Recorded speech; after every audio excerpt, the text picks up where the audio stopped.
दोस्तों ये है अपना कंटिन्यू वीडियो। और अगर पिछला वीडियो नहीं देखा है तो जाओ देखो। इसके पहले हम अभी नीलकंठ मंदिर गए थे, तो अभी अपन यहाँ से वापस आ रहे हैं। तो अभी अपन नीचे जाएंगे और ऋषि को उसको और अच्छे से एक्सप्लोर करें।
हरिद्वार में गंगा है, अलकनंदा है और मंदाकिनी है।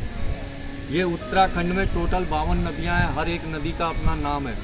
अभी 7 फरवरी को एक ग्लेशियर टूटा था, आप लोग न्यूज़ पे सुने होंगे, उसमें यहाँ सीढ़ी तक पानी आया था हल्का हल्का। लेकिन कहते हैं इस गंगा नदी में जो 80% ऊपर बर्फ़ पड़ रही है, वो बर्फ़ इसमें गल के बह रहा है। लेकिन जो 20% बर्फ़ हज़ारों लाखों साल पुराना हो जाता है, जिसमें ऑक्सीजन नहीं आता है, जाता है, वो जम करके बनता है स्फटिक। स्फटिक सुने हैं ना, किसको बोलते हैं?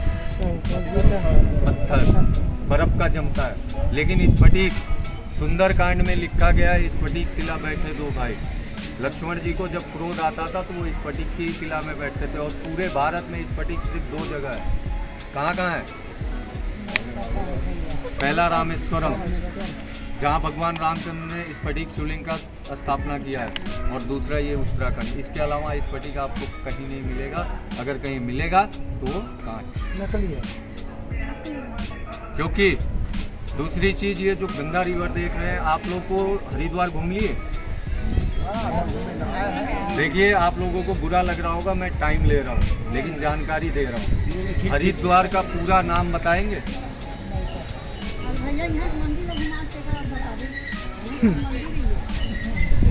हरिद्वार का मतलब है हरि का द्वार, भगवान विष्णु का द्वार है। और कहते हैं वो द्वार ऐसे नहीं बना था। त्रेता युग में जब भगवान रामचंद्र ने रावण जी का वध किया था और लक्ष्मण जी ने मेघनाथ का, दोनों भाइयों पे ब्रह्म हत्या का दोष लगा था। उस दोष को मिटाने के लिए भगवान रामचंद्र ने पहला चरण हरिद्वार हर की पैड़ी में रखा और तपस्या किया है। यहाँ से 70 किलोमीटर ऊपर देवप्रयाग, जहाँ पे 2 नदियाँ संगम होती हैं, अलकनंदा और भागीरथी। वहाँ से ऊपर जाएंगे, जब भगवान शिव ने तपस्या किया है, वहाँ भी 2 नदियाँ मिलती हैं, एक अलकनंदा, दूसरी मंदाकिनी। माता जी को जल्दी है, मंदाकिनी बद्रीनाथ से आती है और अलकनंदा केदारनाथ से आती है। और ये गंगा साक्षात गंगोत्री से। लेकिन सर्वोच्चतम स्थान दिया गया है माँ गंगे को, क्योंकि भगवान शिव की जटाओं के ऊपर से निकलती है। तो ये जो वैसे सुन लिए होगे, फिर भी बता दूं कि ये जो पूरे एक स्टोन से मिल के बना हुआ है, मतलब ये पूरा पत्थर है यार। मेरे को लगा नहीं था कि पत्थर होगा, मतलब ऐसा कुछ लग नहीं रहा ना कि पत्थर है करके।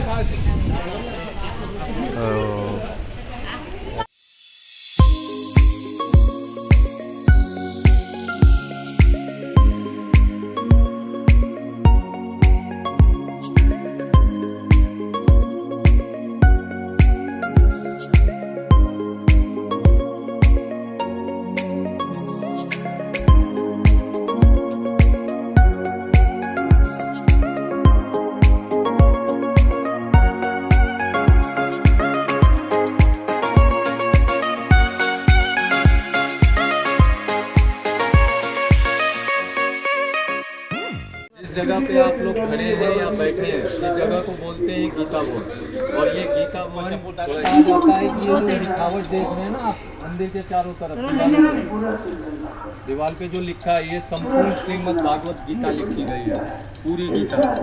अगर आप कहीं दर्शन करते हो तो 2 लाइन 10 लाइन ही कहीं मिलेगी, लेकिन ये पूरी गीता लिखी गई है, इसलिए इसको कहते हैं गीता भवन। इस गीता भवन के 7 पार्ट हैं। जिस जगह पे आप बैठोगे ये पहला पार्ट है, दूसरा, तीसरा, ऐसे करके कहीं रामायण है तो कहीं कुछ लिखा हुआ है, कहीं कैसे है।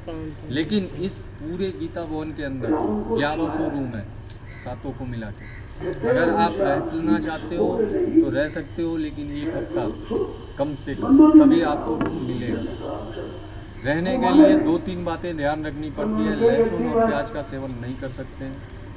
दूसरी चीज़ कि शाम को जो आरती होती है, यहाँ सत्संग होता है, उसमें आपको आना आवश्यक है। 2 दिन के लिए मतलब नहीं है। ओम नमः शिवाय के नीचे ये पूरे भगवान शंकर की फैमिली की वो है प्रतिबिंब। और सामने व्हाइट फ्रेम पे संपूर्ण श्रीमद् भागवत गीता लिखी गई है, एक पन्ने पे। चप्पल जूता निकालेंगे, सामने जाएंगे, दर्शन करेंगे, बैक साइड से आएंगे, फिर इधर से आगे चलेंगे। तो ये कंप्लीट हो गया। कुछ चीज़ें रहती हैं जो अपन कैमरे में नहीं दिखा सकते, जैसे कि अभी एक मुखी रुद्राक्ष देखने जा रहे हैं। ये जो है गवर्नमेंट से परमिशन लेके देखा जाता है, मतलब गवर्नमेंट वाले रहते हैं, तो कोई प्राइवेट वाला का कोई वो रोल नहीं है, ठीक है। तो वहाँ पे भी अपन कैमरा अलाउड नहीं है, तो कैमरा मेरे को बंद करना पड़ेगा यार। कुछ चीज़ें आपको यहाँ आके खुद एक्सपीरियंस करनी पड़ेगी, कुछ चीज़ें हम आपको कैमरे में दिखा देंगे। चलो आगे चलते हैं और रुद्राक्ष के दर्शन करते हैं। मेरे को तो वहाँ भी बताया कि ये रुद्राक्ष है, मेरे को तो पता था कि रुद्राक्ष नहीं मिलता, ऐसे थोड़ी मिल जाएगा यार। तुम बिल बना के दो दोगे क्या? मैं बिल खोजते रह जाऊँगा तो बस चलते हैं और एंजॉय करते हैं। अभी वो पूरा हो गया अपना जो एक मुखी रुद्राक्ष देखना था, बहुत ही प्यारा था, बहुत ही सुंदर था, सोने से जड़ा हुआ था और मतलब बहुत अच्छा दिख रहा था। अभी अपन इस राम झूले पे आए हैं, तो इस झूले का थोड़ा सा आनंद लेते हैं। और मामा यहाँ पे फ़ोटो खिंचाने के लिए रेडी हैं और हम स्कूल के लिए रेडी हैं। Let's go. हमारा गाइड कहाँ गया? गाइड हमारा अच्छी बातें बता रहा था। चंदन का पेड़ देखें और अपन क्या ब्रह्म फूल करके जो बोलते हैं वो देखें। मतलब चंदन का पेड़ देखने में मज़ा आ गया, क्योंकि चंदन का पेड़ ऐसे देखा नहीं था मैं। तो लाल चंदन, रेड चंदन का जो पेड़ है वो अपन ने देखा है। तो ये है यार, यहाँ पे पढ़ लो क्या लिखा है। तीर्थ नगरी ऋषिकेश आगमन पर आपका हार्दिक स्वागत है।